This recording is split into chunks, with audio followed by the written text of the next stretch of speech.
Kas yra mažasis ragas arba antikristo galia, minima Danieliaus 8 skyriuje? Ką Biblija sako apie šią paskutiniųjų laikų galią, kuri nedavė ramybės aukščiausiojo šventiesiems ir trypė kojomis likutį?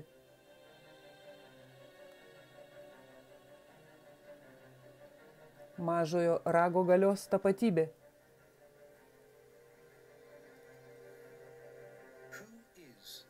Kas yra antikristas?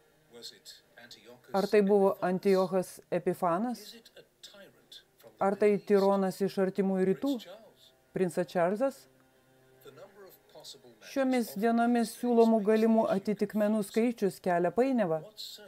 Aišku tik viena, kad jis ar tai prieštarauja Dievui, persekioja Dievų žmonės ir valdo vieno pasaulio vyriausybę arba naują pasaulio tvarką laikų pabaigoje. Ar tikrai Dievas paliktų spėlioti tokį svarbų klausimą kaip antikristo tapatybė? Ne. Iš tikrųjų, Biblija taip išsamei ir aiškiai aprašo unikalius antikristo bruožus, kad jo negalima supainioti su jokia kita esybe. Trumpumo dėliai, šis sąrašas daugiausia paimtas iš Danieliaus 7 skyriaus. Daugiau informacijos galima rasti 2 Tesalonikiečiams 2, 1 ir 2 Jono laiškuose bei Apreiškimo knygos 13 skyriuje. Danieliaus 7 skyriuje išplečiamas Nebukadnecaro sapnas ir pavaizduoti 4 žvėrys, tokia pačia tvarka kaip ir statulos dalys.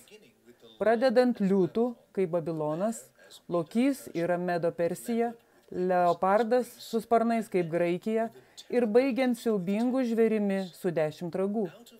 Vietoj 3 iš šių 10 ragų atsiranda mažojo rago galia, kitaip žinoma kaip antikristas. Danieliaus 7 eilutė mums sako, kad antikristas iškilo iš 4 karalystės. Štai 4 žvėris, turintis 10 ragų. Ir buvo dar vienas ragas, mažasis. Šis punktas jau pašalina Antiochą 4 Epifaną gyvenusi Graikijos karalystės laikais, kuri yra Danieliaus minima 3 karalystė, o ne 4. Tikrasis antikristas iškyla iš 4 karalystės Romos, kuri sekė po Graikijos.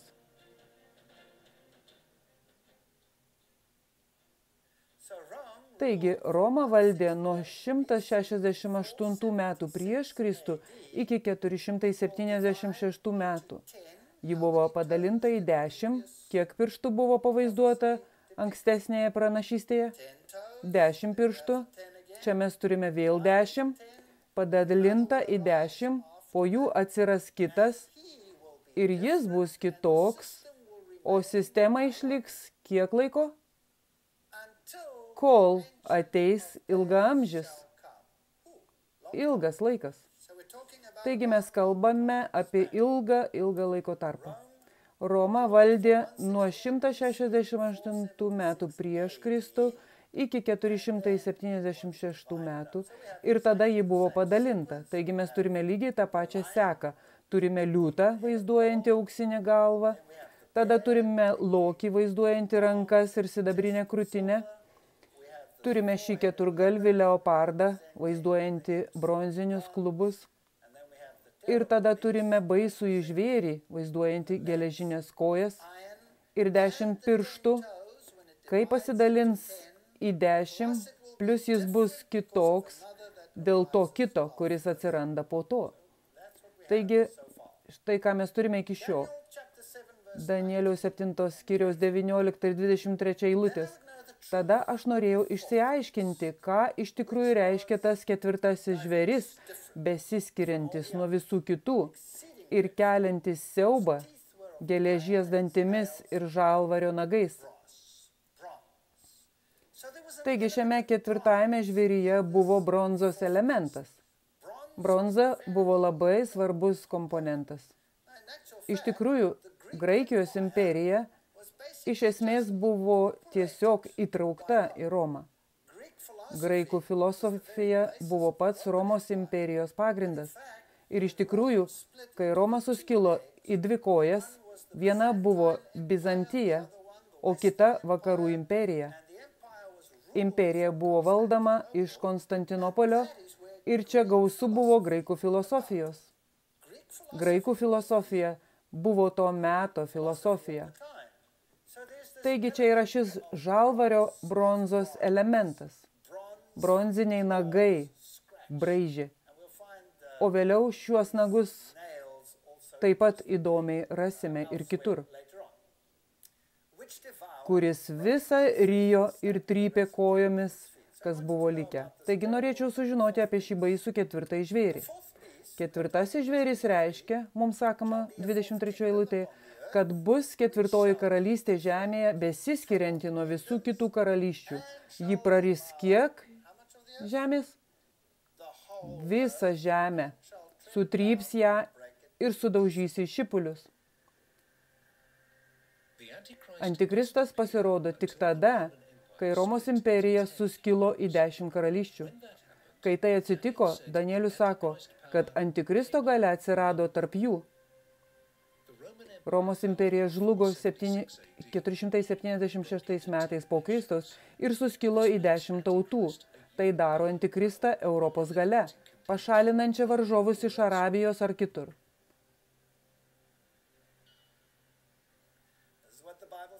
Tai yra ką, sako Biblija, atsiras šios karalystės ir iškils 10 ragų, 10 karalysčių, 10 karalysčių atstovaujančių 10 kojų pirštų, nuo 476 iki antrojo Kristaus atėjimo.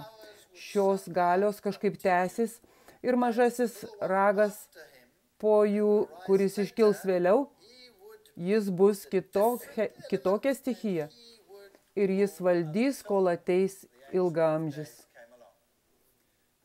Danieliaus 2:44 eilutė, prisimenat, kalbėdamas apie 10 pirštų, kurie yra lygiaverčiai 10 ragų, sako, o anų karalių dienomis dangaus Dievas įkurs karalystę, kuri niekada nebus sunaikinta. Ši karalystė nebus perduota kitai tautai. Ji sutrupins iš šipulius visas anas karalystės ir padarys joms galą, o pati tvers amžinai. Danielius dėl to stebėjosi. Ir 7 skyriaus 8 eilutėje sakoma, man besistebintais ragais, taigi jis žiūri į laiko srovę ir į tai, kaip Roma yra padalinta į 10 dalių ir žiūri į šias 10 karalysčių, kylančių iš Romos imperijos. Žiūriu, išdygo tarp jų dar vienas, mažesnis ragas. Iš tikrųjų sakoma, iš mažumo. Iš pradžių jis buvo mažas, o paskui augo vis didesnis ir didesnis. Išdygo, iš kur jis išdygo? Tarp jų. Gerai. Taigi šis mažas ragas išdygsta tarp 10. Tai labai svarbu, nes šis mažas ragas yra žmogus po kauke. Ir šis mažas ragas iškyla tarp 10. Taigi yra 10 karalysčių ir jis iškyla tarp jų. Taigi, kokio tipo galia tai yra? Tai yra Europos galia. Nes 10 ragų kilo iš vakarų Romos imperijos. Taigi, ar galime ieškoti šio mažojo rago, pavyzdžiui, artimuosiuose rytuose? Taip ar ne? Ne. Ar galime šio mažojo rago ieškoti, pavyzdžiui, Jungtinėse Amerikos valstijose? Ne. Kur mes turime jo ieškoti? Ten, kur jis turėjo išdygti. Jis turi išdygti tarp 10. Jis atsiranda tarp 10. Ir visi 10 yra ten, kol jis iškyla. Kadangi sakoma, kad Antikristas iškils po jų, tai yra po to, kai imperija suskils į Europos tautas, mes turėtume ieškoti Antikristo kažkur po 476 metų po Kristaus. Pastebėkite, 3 ankstesni ragai buvo išrauti su šaknimis. Taigi, dėl šios galios 3 iš 10 turėjo būti pašalinti. Ar tai suprantama? 3 bus pašalinti. Ir kas juos pašalins? Arba dėl kieno veiksmų pasisekmės jie bus pašalinti? Dėl šios galios. Tai labai svarbu, kad mes tai visiškai tiksliai nustatytume, nes nenorime suklysti. Gerai, taigi dabar turime šiek tiek istorijos. Jis iškyla iš Romos imperijos padalyjimo, kai ji yra padalinta į 10 dalių. Ir tik tada jis pasirodo. 3 iš jų jį vargina ir jo įtakoje jie pašalinami. Tada jis pakyla kaip grybas ir iškelia žmogų aukščiau Dievo. Tai parašyta. O 10 ragų reiškia, kad iš šios karalystės iškils 10 karalių, o po jų, štai jisai, ateis dar vienas. Klausimas. Ar jis iškyla iš Romos imperijos liekanos, ar iš Graikijos imperijos liekanos? Romos imperijos. Romos imperijos. Nepamirškite to. Akmuo taip pat pataikė ir į kojas. Kokiai imperijai jis smogė? Graikijos ar Romos imperijai? Romos imperijai. Taigi, jei jau tai žinote, turėtumėt sugebėti išspręsti pusę melagingų pranašysčių problemos pasaulyje, kurios sako, kad antikristas iškils arba iškilo praeityje, Graikijos laikais. Ne. Biblija to nesako. Biblija sako, kad jis atsiranda tada, kai Roma yra padalinta į savo sudedamasias dalis. Tai sako Biblija. Danieliaus 8 skyriuje pasakojama, kad antikristas iškyla kartu su 3 tautų sunaikinimu, prieš kurį buvo išplėšti 3 pirmieji ragai. Heruliai, vandalai ir ostrogotai yra 3 karalystės, kurios buvo pašalintos. Paskutiniai iš jų, ostrogotai, buvo nugalėti 538 metais. Taigi antikristas turi pasirodyti tarp 476 Romos imperijos žlugimo metų ir 538 metų, kurie žymi ostrogotų žlugimą. Ir jis yra tas, kuris atsakingas už 3 karalysčių pašalinimą. Na, jūs prisimenate karalystės: anglosaksai, frankai, alemanai, langobardai, ostrogotai, heruliai, burgundai, vasgotai, suevai ir vandalai. Šie buvo 10, bet kai kurie siaubingai priešinosi šiai galiai. Numeris 1 – heruliai. 493 metais. Pažiūrėkite, kur jie valdė. Pažiūrėkite, kur jie valdė. Šie žmonės turėjo įdomią filosofiją. Ir ši filosofija iš esmės skyrėsi nuo šios kitos mažojo rago valdžios filosofijos. Deja, mes neturime istorinių dokumentų apie tai, kuo tikėjo heruliai. Neturime ir istorinių dokumentų, kuo tikėjo ostrogotai. Turime šiek tiek to, kuo tikėjo vandalai, bet neturime jokios jų religinės dokumentacijos. O kodėl ne? Nes visa tai buvo sunaikinta. Taigi, informaciją turime tik iš antrų rankų. Pasirodo, šių dienų istorija mums sako, kad šios 3 pašalintos galios, jų nuomonė, buvo airijai. Kitaip tariant, jie manė, kad Jėzus nėra Dievas, todėl turėjo būti pašalinti. Bet iš tikrųjų nėra tam jokių įrodymų, išskyrus antrinę informaciją, kurią pateikė pati juos sunaikinusi valdžia. Taigi jie buvo sunaikinti 493 metais po Kristaus. Jei šis sutvėrimas, šis 4, nauja galia, iškilo tarp jų, tai jis turėjo atsirasti jau prieš 493 metus. Sekantis, kurie turėjo išnykti, tai vandalai. 534 metais po Kristaus jie kankino Romos imperiją ir pajungė didelę Bizantijos ir Romos pasaulio religinės kultūros dalį. Jie žiauriai ją pavergė. Ir taip galiausiai vandalus taip pat sunaikino rytų imperijos kariuomenės. O paskui atėjo ostrogotų eilė. Jie buvo paskutiniai. Ostrogotai valdė iki 538 metų po Kristaus. Ir jie užėmė iš pradžių šią sritį, o vėliau užėmė ir kontroliavo visą senovės Romos sostinę ir aplinkinės teritorijas. Taigi 538 metais mūsų eros mažojo rago galios opozicija išnyko ir ji iškilo kaip grybas. Taigi, alamanai, likę iš 10, vokiečiai šiandien, burgundiečiai, šveicarai, frankai, prancūzai, langobardai, italai, saksai, anglai, sujevi, portugalai, vestgotai, ispanai, o heruliai, vandalai ir ostrogotai buvo eliminuoti, visiškai sunaikinti. Tiesą sakant, jie nebuvo vieninteliai, prieš kuriuos kariavo. Ne. Pavyzdžiui, vestgotai tikriausiai buvo labai susiję su ostrogotais, turėjo panašių jausmų ir čia buvo daug karų ir daug pavergimų, kol jie taip pat neatitiko mažojo rago valdžios mąstymo. Didžiausias mažojo rago valdžios sąjungininkas buvo frankai, kurie šiandien yra prancūzai. O pirmasis apsivilkęs šį drabužį buvo Klovisas. Ir Klovisas įeis į istoriją kaip žmogus, kuris labiau nei bet kuris kitas padėjo mažojo rago galiai išsipildyti.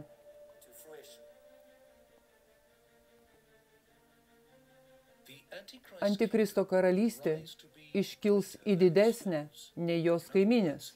Kitaip tariant, jis bus galingesnis už kitus likusius ragus arba karalystės.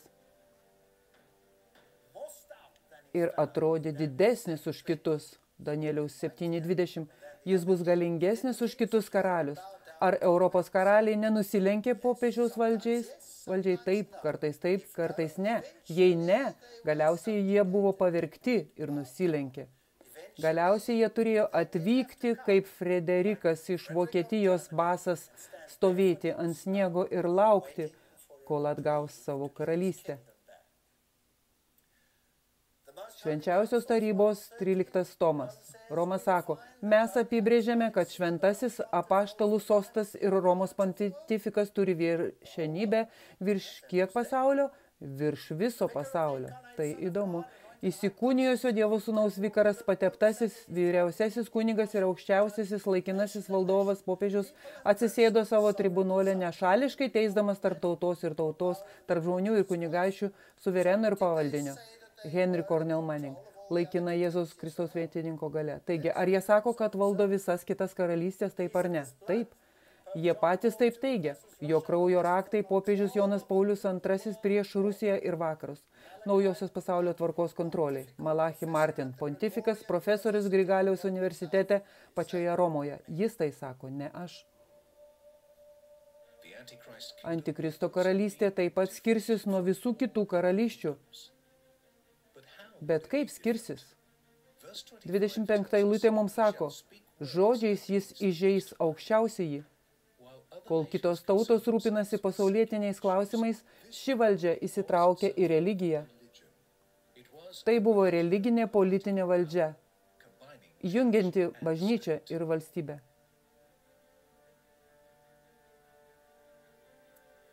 Taigi, jis skirsis nuo pirmojo.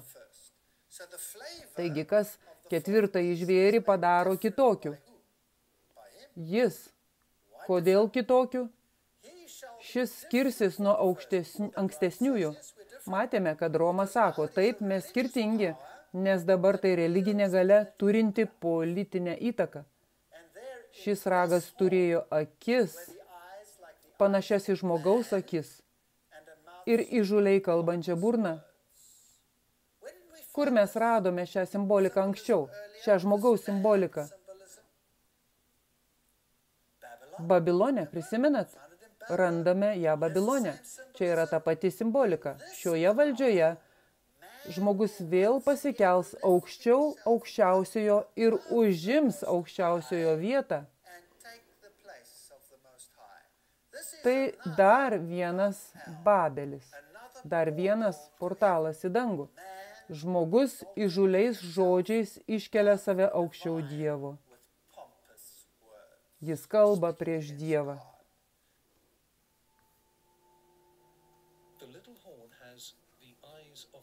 Mažasis ragas turi žmogaus akis. Antikristas yra inspektorius arba prižiūrėtojas, o tai yra vyskupas religijoje. Akis taip pat atspindi intelektą ir įžvalgumą. Palyginti su neraštingomis barbarų gentimis, Antikristas turėtų būti ypač išmintingas ir išsilavinęs. turėjo akis panašias į žmogaus, akis ir įžūliai kalbančią burną prieš aukščiausiąjį. Čia yra sistema, kuri nustato save aukščiau Dievo ir kalba prieš aukščiausiąjį. Pirmiausia, pažvelkime į biblinį piktžodžiavimo apibrėžimą ir pažiūrėkime, ar Roma atitinka tai ar ne. Na, mes tai randame Jono 10 skyriaus 30 ir 33 eilutėse. Aš ir tėvas esame viena, sako Jėzus. Jėzus sako, jis yra Dievas. Žydai jam atsakė, ne už gerą darbą užmušime, bet už piktžodžiavimą, kad tu, būdamas žmogus, dediesi Dievu. Taigi vienas piktžodžiavimo apibrėžimas Biblijoje yra, jei kas nors sako, kad jis yra Dievas. Na, šiandien pasaulyje yra daug piktžodžiautojų, bet tai yra vienas apibrėžimas. Kitą apibrėžimą randame Luko 5, kur sakoma, matydamas jų tikėjimą, jis tarė, žmogau, tavo nuodėmės tau atleistos. Tuomet rašto aiškintojai ir fariziejai pradėjo svarstyti, iš kur šitas piktžodžiautojas, kasgi gali atleisti nuodėmės, jei ne vienas Dievas. Taigi yra du bibliniai piktžodžiavimo apibrėžimai. Viena yra, jei sakai, kad esi Dievas, o kita, jei sakai, kad gali atleisti nuodėmės. Na, o ką sako Roma? Štai Katalikų enciklopedija 12 tomas straipsnis apie popiežių. Sakoma, ši teisminė valdžia netgi apims galę atleisti nuodėmę. Taigi Roma sako, kad ji gali atleisti nuodėmės. Katalikų kunigas 78 puslapis sako, ieškokite, kur norite per dangų ir žemę ir rasite sukurtą būtybę, kuri gali atleisti nusidėjėliui, išlaisvinti jį iš pragaro grandinių. Ta nepaprasta būtybė yra kunigas. Romos katalikų kunigas. Įdomu, tu esi kunigas per amžius, sako išventinantis vyskupas. Jis nebėra žmogus nuodėmingas Adomo vaikas, o alter Kristos, kitas Kristus. Tai įdomu, kitas Kristus Jėzaus Kristaus vietoje graikiškai yra antikristos, antikristas vietoje jo. Amžiaus aukščiausiojo kunigas turintis galę virš visagalio. Tai įžūlu sakyti, kad turi daugiau galios nei Dievas. Popiežius yra ne tik Jėzaus Kristaus atstovas, bet jis yra pats Jėzus Kristus pasislėpęs po kūno šydų The Catholic National 1890 metų Liepos mėnesį. Taigi Roma visada tvirtino, kad ji yra Dievo padėtyje. Pats Dievas yra įpareigotas laikytis savo kunigų teismo atleisti ar neatleisti, kai jie kunigai atsako arba suteikia absoliuciją. Kunigo nuosprendis yra pirmesnis, o Dievas jį pasirašo. Kunigo orumas ir pareigos 12 tomas 27 puslapis. Oho. Taigi kataliko bažnyčia nusprendžia, kas yra išgelbėtas, o kas pražuvęs. O Dievas net neturi vilties. Jis turi laikytis jų sprendimo. O jei jie sako ne, Dievas negali pasakyti taip. Taigi, kas galingesnis, jie ar Dievas? Jie galingesni. Ar tai nėra piktžodžiavimas? Taip ar ne? Tai aukščiausio lygio piktžodžiavimas, šventvagystė. Kardinolas Belarminas sako, visi vardai, kurie šventajame rašte yra priskiriami Kristui, pagal kurios nustatoma, kad jis yra bažnyčios galva, visi tie patys vardai taikomi popiežiui. Tai reiškia, kad jis užima Dievo vietą. Taigi jis atitinka šį vaidmenį, duotas Romoje iš mūsų rūmų 1817 metais vasario 10 dieną švenčiausio pontifiko ir tėvo Kristuje bei mūsų viešpaties Dievo popiežius Leono 12 jurisdikcija. Taigi popiežius pats save karūnavo kaip Dievą. Mes šioje žemėje laikome visagalio Dievo vietą iš didžiojo popiežiaus Leono bažnytinio laiško. Ar žinote, kad kai šiandien popiežius rašo encikliką, jis visada pasirašo encikliką ir tai darė popiežius Jonas Paulius II, rašydamas mes iš didžiosios raidės.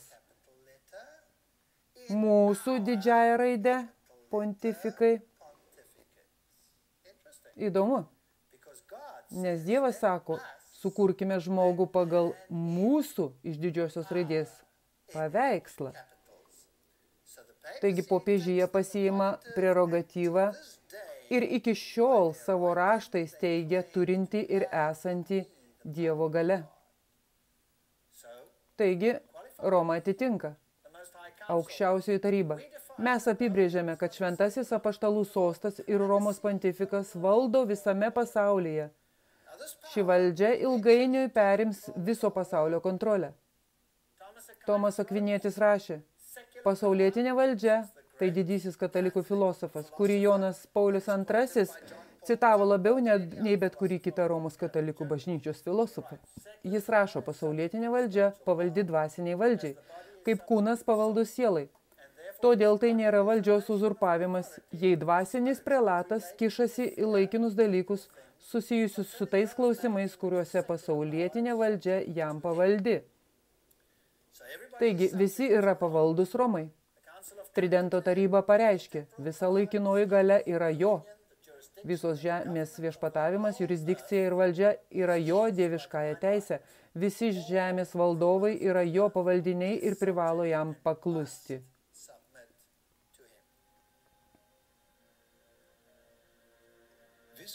Ši savybė žodžiais jis įžeis aukščiausiąjį, rodo, kad ši mažojo rago valdžia yra nepaprastai drąsi ir arogantiška ir netgi meta iššūkį Dievui danguje.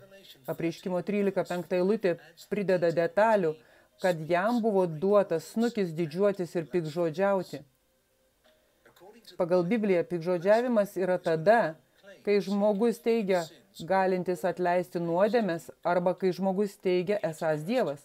Antikristas teigia, kad jis gali atleisti nuodėmes ir jis teigia esąs Dievas.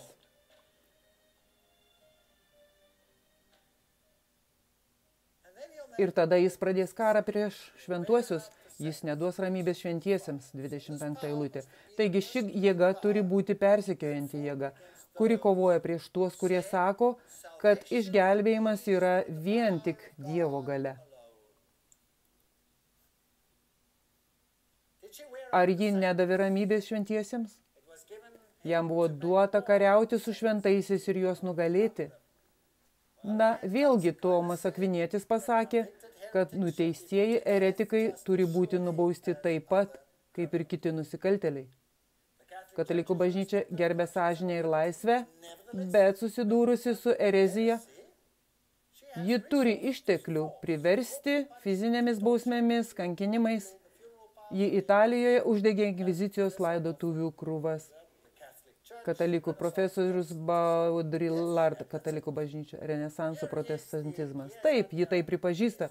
Čia yra Chiesa del Gesù, kuriame gyvena jezuitai. Čia yra jezuitų priesaika, kuri iš esmės sako, kad jie gali atsikratyti bet kurio eretiško karaliaus visame pasaulyje, bet kokios sandraugos ar vyriausybių, kurios nenori paklusti popiežiui, ir bet ko, kas nepaklūsta Romos pontifiko valdžiai, gali būti saugiai sunaikintas. Taigi bažnyčia valdė kaip moteris valdanti karalius. Čia ji yra, kaip ji vaizdavo save per visą istoriją, inkvizicija. Na, inkvizicija mums sako, kad ji nualino šventuosius. Koks yra erezijos apibrėžimas? Graikiškai heresis pasirinkimas. Pačiam nuspręsti, kuo jam tikėti ir ką daryti, tai yra erezija. Tai kas turi nuspręsti už tave? Roma turi nuspręsti už tave, kuo tikėti. Ir jei tu tam nepaklūsti, na, tada tave reikia pašalinti, tave reikia išnaikinti. Ir jie nužudė tiesioginę prasme milijonus ir milijonus žmonių.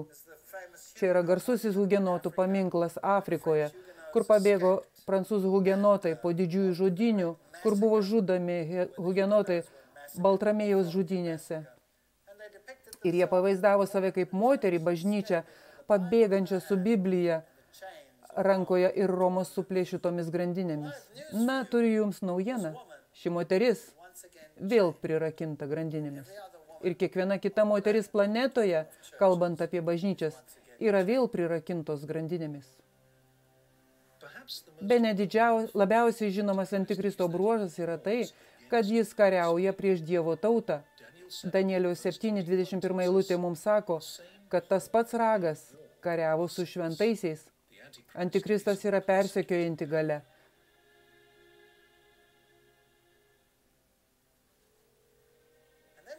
Ir tada kitas kriterijus. Jis pakeis laikus ir įstatymus. 25 eilutėje sakoma, užsimojęs pakeisti švenčių dienas ir įstatymą. Tai stebėtina. Kokios švenčių dienos ir koks įstatymas jūsų manimų rūpėtų Dievui? Ar Dievui rūpėtų kvaili mažiai žmonių įstatymai? Ne.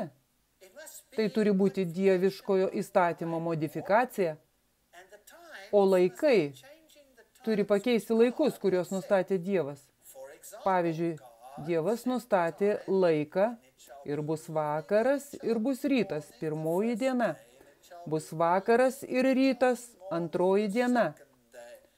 Nuo vakaro iki vakaro ėjo diena. Tai pirmasis laikas. Tada buvo šventės ir laikai, kurie buvo nustatyti. Ar ši galia pakeitė visą tai?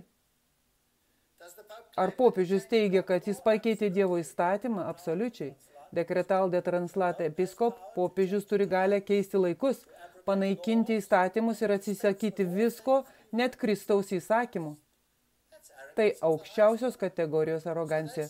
Taigi jie sako, kad gali pakeisti šios dalykus. Ar popiežyje pakeitė laikus?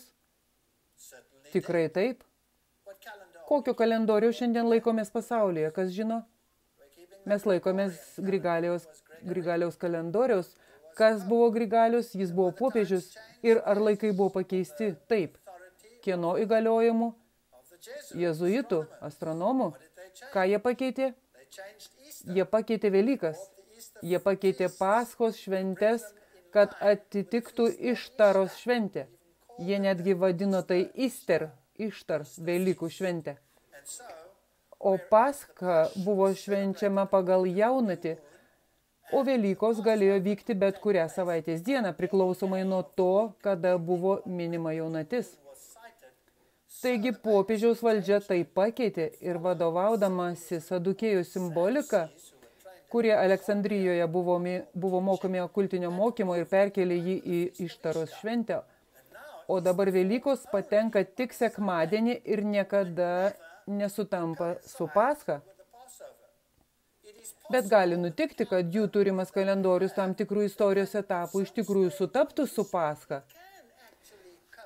Ir ką popiežiaus valdžia tada įsako, jei atsitiks, kad Paschos iškilmės sutaptų su Velykomis Ištaros švente, tai popiežystė perkelia Paschą vienai savaitai, kad ji vis tiek užpultų sekmadienį. Taigi ji neabejotinai pakeitė laikus ir šventes. Taip pat nuo šių laikų mes švenčiame dieną nuo vidurnakčio iki vidurnakčio, o ne nuo saulėlydžio iki saulėlydžio. Ir tada argi ji nepanaikino įstatymų ir atsisakė Kristaus paliepimų bei įsakymų? Popiežius gali modifikuoti dievišką įstatymą, promptą biblioteką. Kas suteikia jums teisę, ponia popiežiau, pakeisti Dievo įstatymą? 10 Dievo įsakymų, kurios pradžioje davė Dievas pirmoje plokštėje. Neturėk kitų dievų, išskyrus mane. Tada yra toks didelis įsakymas, kad nesilenktum prieš stabus. Ir tada nenaudok viešpaties savo Dievo vardo be reikalo. Šabo įsakymas yra labai ryškus. Ir tada jūs turite įsakymus diktuojančius santykius tarp žmogaus ir žmogaus. Gerb savo tėvą ir motiną, nežudyk, svetimavimas, vagystė, nemeluok ir godumo įstatymas. Tokie yra Biblijos įsakymai. Jei paimsite katalikų katekizmą, pamatysite, kad antrasis įsakymas panaikintas, neturėsi kitų dievų. Tu gali pakeisti įstatymus, žinoma, sako jis. Aš esu viešpats tavo dievas, neturėsi svetimų dievų prieš mane, netark viešpaties savo dievo vardo be reikalo. Taigi antrojo įsakymų nebėra, šis pakilo vienu aukštyn. Atmink švęsti šabo dieną, bet ką jie su juo padarė, tuoj pamatysime. Taigi jie tik turi 9 įsakymus, o norėdami gauti 10, jie ima įsakymą dėl geidimo ir godumo, padalyja jį į 2 dalis, negeisk savo artimo žmonos ir negeisk savo artimo turto. Labai stebėtina. Atsimenat, kad šis čia sako, negeisk savo artimo namų, negeisk savo artimo žmonos. Taigi jie netgi tai apvertė. Argi tai nestebėtina? Jie netgi turi tikslą apversti. Tarsi jie turėtų teisę tai padaryti. Kataliko enciklopedijoje rašoma, bažnyčia pakeitusi poilsio dieną iš žydų sabato arba 7 savaitės dienos į 1, 3 įsakymą priskyrė sekmadieniui, nes antrojo dabar nebeliko, kaip viešpaties šventąją dieną. Katalikų enciklopedija. Taigi jie pakeitė laikus, net garbinimo dieną, kuri buvo 7, buvo perkelta į 1 savaitės dieną. Mato 5:17 sakoma, nemanykite, jog aš atėjęs panaikinti įstatymo ar pranašų. Nepanaikinti jų atėjau, bet įvykdyti, kad juos įgyvendinčiau. Čia yra atsivertusio katalikų doktrinos katekizmas 50 puslapis ir jame sakoma, klausimas, kuri yra šabo diena? Atsakymas, šeštadienis yra šabo diena. Katalikų bažnyčia tai puikiai žino, jie tai žino. Klausimas, kodėl mes švenčiame sekmadienį, o ne šeštadienį? Atsakymas, mes laikome sekmadienio, o ne šeštadienio, nes katalikų bažnyčia Laodikėjos susirinkime šventumą perkelė iš šeštadienio į sekmadienį. Taigi, ar jį pakeitė laikus ir įstatymus, taip ar ne? Taip, jį pakeitė. Danieliaus 7 skyriaus 25 eilutėje sakoma, kad Antikristo gale užsimos pakeisti švenčių dienas ir įstatymą. Antikristo įžūliųjų žodžių prieš Dievą ir jo tautos persekiojimų dalis yra susijusi su mąstymu, kad jis gali pakeisti laikus ir įstatymus. Čia minimas įstatymas yra Dievo įstatymas, 10 įsakymų. Šabo įsakymas yra vienintelis, kuriame kalbama apie laiką. Taigi, labai ypatinga prasme, ši galia bando pakeisti 4 įsakymą. Įdomu tai, kad kita vieta, kur minimas pakeistas laikas, yra Danieliaus 2 skyriuje. Ten Nebukadnecaras pripažįsta Dievą kaip suverenų istorijos valdovą, kuris pašalina karalius ir pasodina karalius. Taikomas šia prasme, tada galvoti pakeisti laikus ir įstatymus reiškia, kad Antikristas bando uzurpuoti Dievo vietą, formuojant istoriją politiniais manevrais, tokiais kaip karalių pašalinimas ir pastatymas. Ir jis valdys, jie bus atiduoti jam į rankas vienam laikotarpiui, 2 laikotarpiams ir pusiai laikotarpio. 1 laikotarpis, 2 laikotarpiai, pusė laikotarpio. Jei turite šiuolaikinę Bibliją, joje sakome 3,5 metų. Pranašiški metai skiriasi nuo įprastų metų.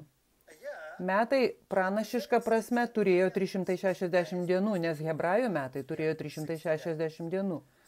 Taigi, 362 kartus 720.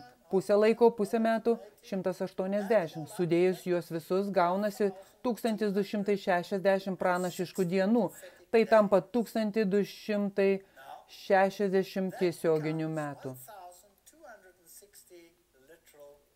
Tiesiog išsiaiškinkime tai. Belizarijui užkariavus Romą prasideda viduramžių istorija. Taigi užkariavus Romą ir pašalinus ostrogotus prasidėjo viduramžių istorija. Filipas Šafas pasakoja, kad Vigilijus pakilo į popiežiaus kėdę 538 metais po Kristaus, globojamas Belizarijaus. Taigi, kada mažojo rago galia įgijo savo valdžią? Atsakymas yra 538 metais po Kristaus. Nes paskutiniai ostrogotai sulaikiusieji šio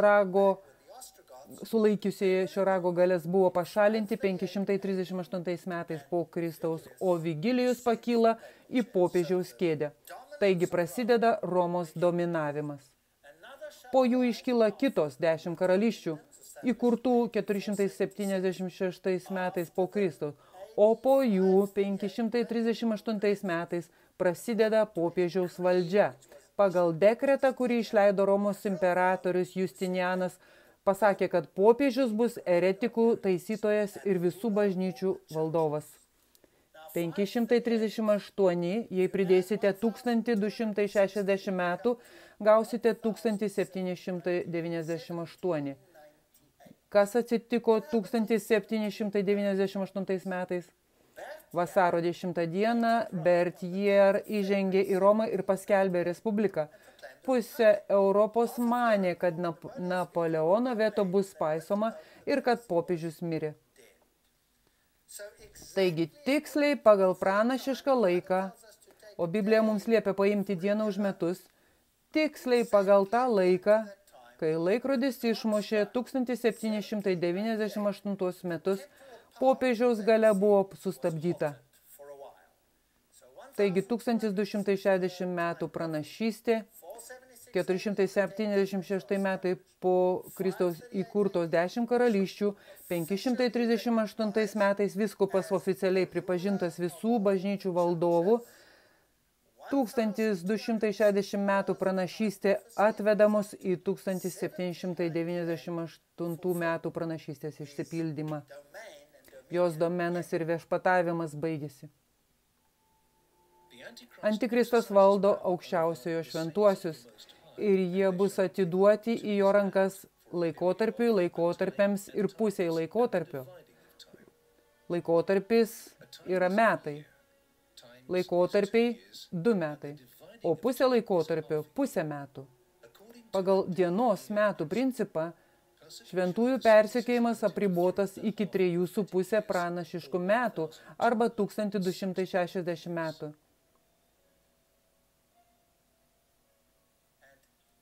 Ji prarys visą žemę. Ketvirtas žvėris, kuris bus kitoks, jis prarys visą žemę. Skirtingos jo sudedamosios dalys prarys visą žemę ir sutryps ją bei sutraiškis. Ar tai apima Jungtinės Amerikos valstijas? Ar manote, kad jūs valdo kažkas kitas? Ar manote, kad šiuo metu jūs kontroliuoja kažkas kitas? Galinga JAV? Ar taip manai? O kaip su galinga Rusija? O kaip su kokia nors galinga tauta? O kaip Kinija? Ar manote, kad juos šiuo metu gali valdyti kažkas kitas? Jam buvo suteikta valdžia visoms gentims, tautoms, kalboms ir giminėms. Ar tai apima JAV? Ar tai apima mano šalį? Taip, tai apima. Ronaldas Reiganas ir popiežius sudarė šventą alijansą. Tai stebėtina istorija. Turėsime į tai įsigilinti šiek tiek išsamiau. Ir taip net galingosios Jungtinės valstijos pakluso šiai valdžiai. Čia mes turime signalinę nuotrauką su popiežiumi ir Gorbačiovu, tai yra galinga Sovietų sąjunga, kuris sveikina ir pripažįsta šią galią. Tai didelė idėja, nauja pasaulio tvarka, kai įvairios tautos yra suburtos bendram reikalui, tik Jungtinės valstijos turi ir moralinę padėtį, ir priemonės jai paremti. Antrasis Vatikano suvažiavimas, tai buvo 1962 metais, dokumente teigia, kad todėl mūsų pareiga yra įtempti visus raumenis, kad būtų pasiektas laikas, kai tarptautiniu sutikimu visas karas bus visiškai uždraustas. Tai antrasis Vatikano suvažiavimas. Šis tikslas neabejotinai reikalauja sukurti visuotinę viešąją valdžią, kurią visi pripažintų ir kuriai būtų suteikta galia visų saugumo vardu užtikrinti teisingumą ir pagarbą teisėms. Popiežius Paulius VI skyrelėje pavadindami veiksmingos pasaulio valdžios link rašė, šiam tarptautiniam bendradarbiavimui pasauliniu mastu reikia institucijų, kurios parengs jį koordinuoti ir vadovauti, kol galiausiai bus sukurta visuotinai pripažinta teisingumo tvarka. Kas nemato būtinybės, taip palaipsniui įkurti pasaulinę valdžią, galinčią veiksmingai veikti teisminėme ir politinėme sektoriuose. Stebėtini dalykai. O kas buvo karūnuotas viso pasaulio valdovų? Pats šis žmogus. Stebėtina. Ką Džordžas Bušas pasakė apie šią galią? Geriausias būtas pagerbti popiežių Joną Paulių II, tikrai vieną iš didžiųjų vyrų, yra rimtai žiūrėti į jo mokymą, klausytis jo žodžių ir įgyvendinti jo žodžius bei mokymą čia Amerikoje. Tai iššūkis, kurį turime priimti. Taigi, kas čia kam pavaldus? Kas kam pavaldus? 1991 metais popiežius paragino sukurti naują pasaulio tvarką. Na, apie ką šiais metais buvo jo nauja metinė kalba? Jis turėjo tik vieną žinią ir pasakė, atėjo laikas sukurti pasaulinę valdžią dabar. Toks buvo jo prašymas. Jis lankėsi Jungtinėse tautose, kalbėjo visų pasaulio religijų vardu, Atkreipkite dėmesį, kad tai apima budizmą, hinduizmą, šintoizmą, zoroastizmą, protestantizmą ir katalikybę ir visas religijas. Ar yra darbotvarkė? Antikristo galia yra visuotinė. Mums pasakyta, jis praris visą žemę. Apreiškimo 13:3 eilutė priduriama, kad visas pasaulis juos stebėsis.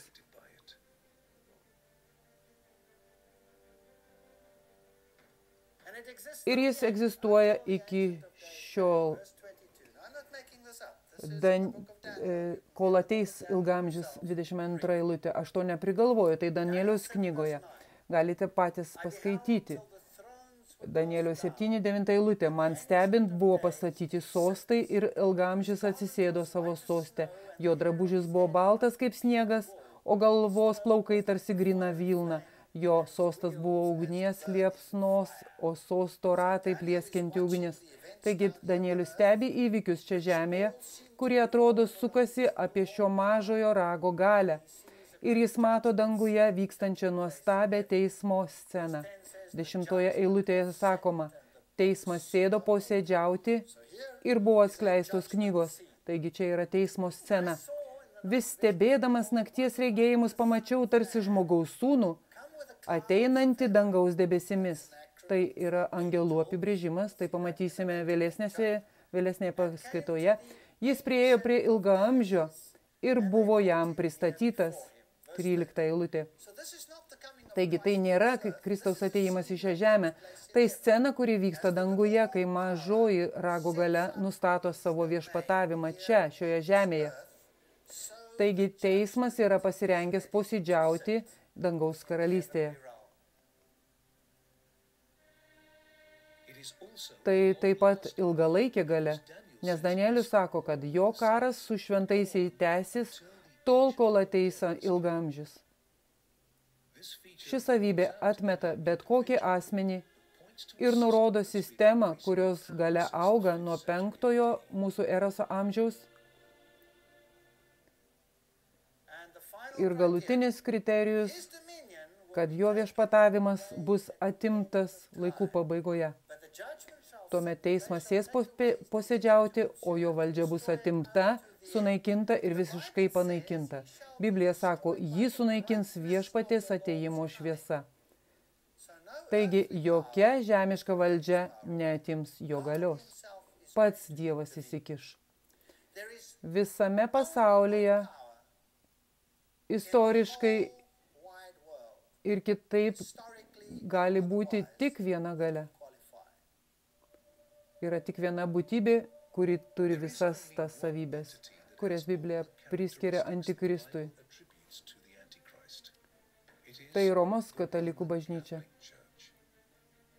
Tai negali būti niekas kitas. Beje, žodis katalikas, kilęs iš graikų kalbos termino reiškiančio visuotinis. Ir nors antikristas gali reikšti tą, kuris prieš Kristų arba jam priešinasi, graikiškas priešdėlis anti taip pat reiškia prieš, kaip ir antipasto, maistą pateiktą prieš pagrindinį patiekalą, bet anti taip pat reiškia vietoje kažko. Tada antikristas yra galia, kuri yra prieš Kristų, stovinti Kristaus vietoje. Lotiniškas atitikmuo to, kuris stovi Kristaus vietoje, yra Kristaus vietininkas, o tai yra popiežiaus titulas. Sužinokite, kaip popiežius atėjo į valdžią ir jo atėjimo į valdžią aplinkybės. Sąžinės laisvės principams grėsė pavojus, žodžio laisvė ir laisvė laikytis savo asmeninių pažiūrų buvo pavojuje. Sužinokite daugiau pirmoje nuosprendžio serijoje ir išskirtinės premjeros dalyje tik ADTV Watch rugpjūčio 12 dieną. Bet norėdami tai padaryti, iki rugpjūčio 11 dienos turite eiti į adtv.watch, kad gautumėte prieigos kodą, skirtą išskirtiniai peržiūrai. Eikite į adtv.watch dabar. Dokumentinis filmas Įsitikinimas, išskirtinė premjera rugpjūčio 12 dieną. Registruokitės norėdami žiūrėti per ADTV.